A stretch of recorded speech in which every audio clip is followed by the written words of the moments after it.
Amour, ça tombe. Ça se brise. Il y a une froideur qui entre. Il y a une obscurité qui entre dans votre... Les comportements... Non, incompréhension. Ça arrive. Tout allait bien, mais d'un coup, c'est le manteau d'Élie. C'est le manteau d'Élie qui est tombé. N'est-ce pas? Maintenant, qui relève ça, c'est Élisée. Mais j'aimerais que tu comprennes ce matin. Que ce soit Élie, que ce soit Élisée, c'est une même personne.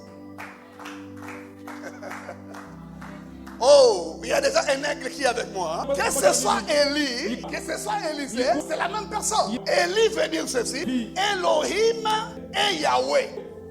Ça veut dire Elohim. Dieu est éternel. C'est ça Élie. Elohim et Yahweh. Dieu est éternel. Ça c'est Élie. Maintenant, Élisée veut dire Elohim et Yehoshua. Elohim et Yoshua. Yeshua. Elohim ni Yesu. Ça veut dire Elohim est le salut. Parce que Jésus, voilà, Jésus c'est le salut. Yehoshua c'est le sauveur. Donc Elohim est sauveur. Est-ce que c'est deux personnes différentes? Non.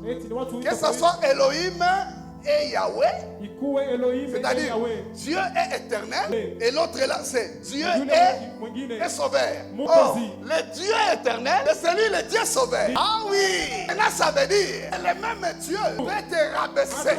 C'est-à-dire Élie a monté avec le manteau. C'est l'élévation par Dieu lui-même. Mais le même Dieu a laissé tomber le manteau. Est-ce que vous comprenez ça? Il est monté avec le manteau. Et puis il a laissé tomber le manteau.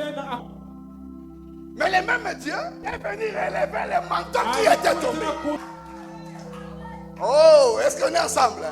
C'est là que je vais soutenir ça par 1 Samuel chapitre 2. Allez-y, 1 Samuel 2. Qu'est-ce que dit la Bible? Hein? Voilà. Ça c'est la prière de Anne.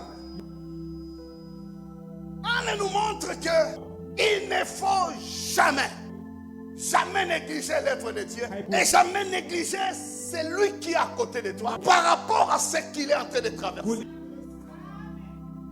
Limite-toi à ne pas faire des critiques inutiles parce que tu ne sais pas ce qu'un jour peut enfanter dans la vie d'une personne. Anne était stérile, femme d'Elkana. Mais à côté de Anne, il y avait Pénina.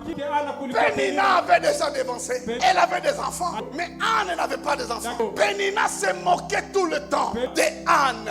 Ne sachant pas que la décision ne vient pas de Anne. Mais la décision vient de Elohim. Faites attention à une personne que Dieu est en train de former. Est-ce que quelqu'un me comprend? Faites attention avec quelqu'un qui est l'ouvrage de Dieu. Que Dieu est en train de façonner. Parce que Anne était l'œuvre de Dieu. Anne était en train d'être façonnée par Dieu. Parce que quand vous lisez, on vous dit la stérilité de Anne n'est pas venue de démons. C'est lui qui a rendu Anne stérile. C'était Dieu lui-même. Elohim a la clé de la fermeture. Mais il a aussi la clé de l'ouverture. De même qu'il a fermé le ventre de Anne, c'est lui-même encore qui a ouvert au temps convenable le ventre de Anne. Tout ça dépend du temps convenable. Quelqu'un dit Amen.